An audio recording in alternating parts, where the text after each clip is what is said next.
ওনার জামিন হয়েছে কতগুলো প্রসিডিউরাল পার্ট হিসাবে, সেটা তো আদালতের বিষয়, আমি আদালতের বিষয়ে তো কোনো মন্তব্য করতে পারি না।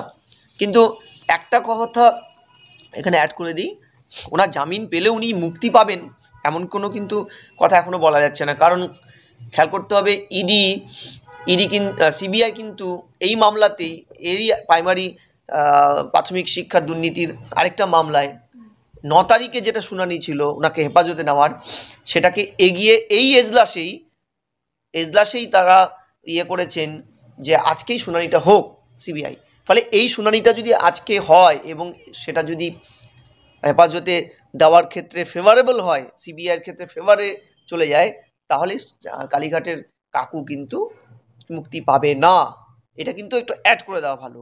দ্বিতীয় হচ্ছে যে দেখুন, কালীঘাটের কাকু মানে সেই আমাদের যে সিও, প্রাক্তন সিও, সেই প্রাক্তন সিও যিনি প্রাইম অ্যাকুজ হিসাবে এখনো পর্যন্ত ডুফিয়ার ট্রানজাকশন, যেটা যার কোম্পানি লিভস অ্যান্ড বাউন্স, যেটার বর্তমান সিও সম্ভবত অভিষেক বন্দ্যোপাধ্যায়, আমাদের একজন সাংসদ, তিনি আছেন। ফলে আমি বুঝতে পারছি না যে ডুফিয়ার ট্রানজাকশনের জন্য কোম্পানি অ্যাক্টস আন্ডার সেকশন 2, কালীঘাটের কাকু প্রাক্তন সিও জেলে কি ম্যানেজারাল পার্সনের ভূমিকা থাকার জন্য, মানে মুখ্য চরিত্রে থাকার জন্য, তার এই কোম্পানি যেহেতু ডুফিয়ার ট্রানজাকশনে আপাতত যুক্ত হওয়ার কিছু তথ্য পাওয়া গেছে। ইভেন আপনি জানেন প্রায় 127 বা 28 কোটি টাকার বোধহয় প্রপার্টি এটার কিন্তু হয়েছে, যেটাকে বলে মানে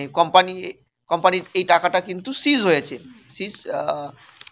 মানে সেইটা কিন্তু আপাতত কিন্তু এই কোম্পানির যে ডুফিয়ার ট্রানজাকশন, সেটার কিন্তু তথ্য প্রমাণের জন্য কিন্তু যথেষ্ট।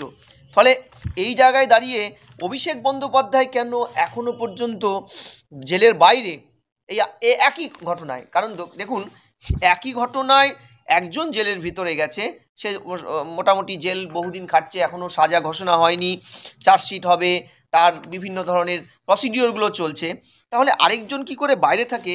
এটা কিন্তু একটা লাখ টাকার প্রশ্ন। এটা কিন্তু বিভিন্ন জায়গায় উঠছে, এবং যেহেতু তাদের অ্যাসেটটাকে কিন্তু ক্রক করা হয়েছে 127 বা 28 কোটি টাকার, আমার এই মুহূর্তে এক্স্যাক্ট, হ্যাঁ 126.7 কোটি টাকা এই অ্যাসেটকে অ্যাটাচ করা হয়েছে, কিন্তু এই সিজার অ্যান্ড অ্যাটাচমেন্ট করা হয়েছিল এই কোম্পানিটার। ফলে এই জায়গায় গিয়ে আমার মনে হচ্ছে যে ইডি সিবিআইয়ের ভূমিকাটাও কিন্তু খুব একটা বেশি জোরালো নয়। এই কালীঘাটের কাকুকেই নিয়েই কিন্তু ইডি সিবিআইকে এবারও ভৎসনার শিকার হতে হচ্ছে হাইকোর্টের এজলাসে। ফলে কি হচ্ছে আমি জানি না, অধীর আগ্রহে তো আমরা এতদিন বসেও ছিলাম কালীঘাটের কাকুর কোকিল কণ্ঠ কার সাথে মিলেছে সেটা জানার জন্য, আমরা জানতে পারিনি। এই সেই কালীঘাটের কাকু যিনি নিজেকে বাঁচানোর জন্য এসএসকেএমের শিশুদের বেডে গিয়ে শুয়ে পড়েছিল, এখন তিনি হাজিরা দেওয়ার কথা বললেই যেই শুনেছে সিবিআই তাকে করবে, হেফাজতে নেওয়ার জন্য কোর্টে করেছে, তিনি কোর্টে প্রডিউস হচ্ছেন না, তার হার্টের রোগ শুরু হয়ে গেছে। এই যে হার্টের রোগ শুরু হয়ে যাওয়া তৃণমূল নেতাদের, হঠাৎ করে উডবান ওয়ার্ডে চলে যায়, ইনি তো একদম আরও ভয়ানক, একদম শিশুদের ওয়ার্ডকে অকুপাই করে বসেছিল।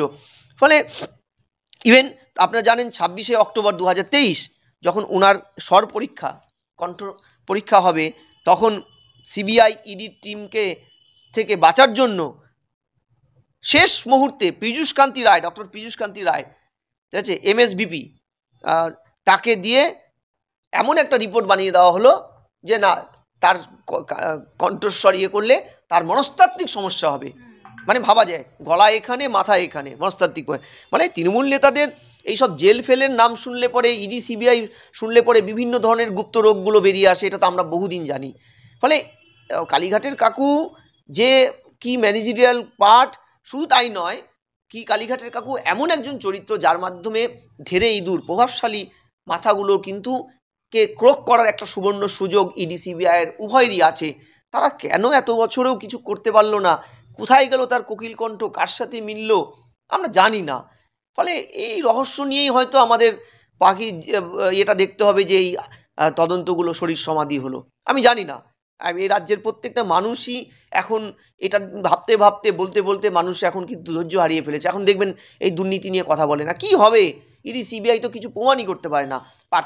পার্থবাবু তিনিও তো শুনছি তার বান্ধবী যার সাথে জুটিতে লুটোপুটি করেছিলেন তিনি টাকা পয়সা নিয়ে, খাটের নিচে প্রচুর কোটি কোটি টাকা, সেই অর্পিতাও তো নাকি জামিন পেয়ে গেল।